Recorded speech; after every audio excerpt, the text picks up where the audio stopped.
Both the 482 visa and the 494 visa have their advantages. The 482 can be arranged more quickly than a 494 visa.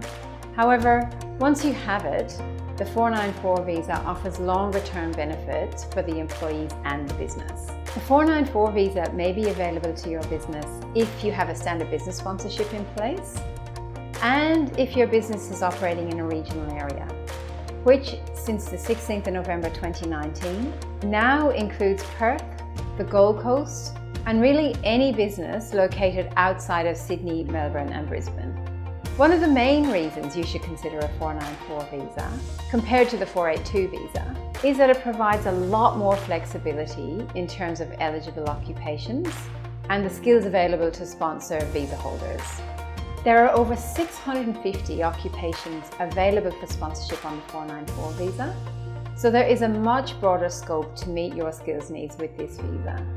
Plus, all 494 visa holders can apply for permanent residence, which we know is a key draw card for attracting and retaining overseas talent. In comparison, the 482 visa has only 216 occupations eligible for permanent residence.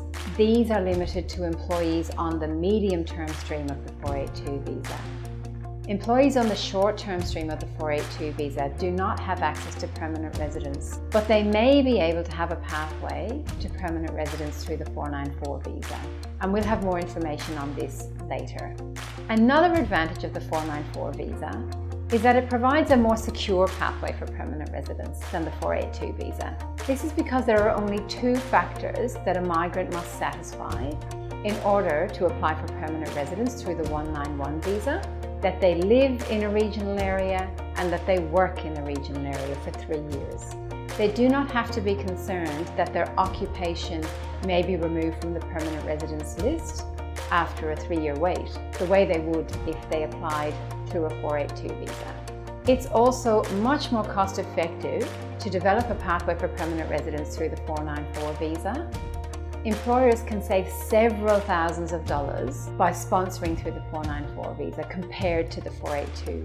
This is because the NTCC is only levied at the 494 visa stage, not at the permanent residence stage, unlike the 482 visa, which requires payment at the temporary and again at the permanent residence visa stage. In terms of which visa option is quicker, there are a few considerations.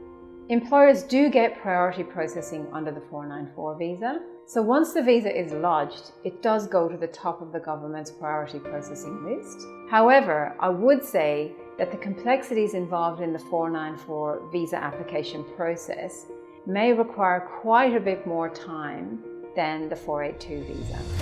For example, all applicants for the 494 visa must have a formal skills assessment undertaken, and that process can take several months prior to the lodgement of the 494 visa.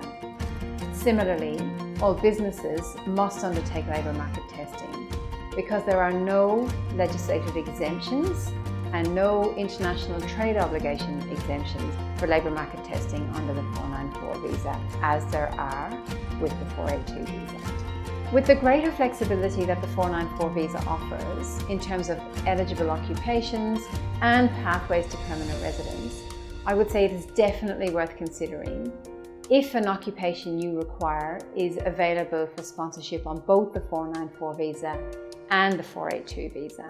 And especially if you have a bit more time up your sleeve to allow for the more complex process involved in the 494 visa. If you have any questions about the 494 visa and how it compares to the 482 visa and what might be best for your business in your particular circumstances, please don't hesitate to get in touch with us. We will be happy to explain them in more detail and help you understand what's best for your business.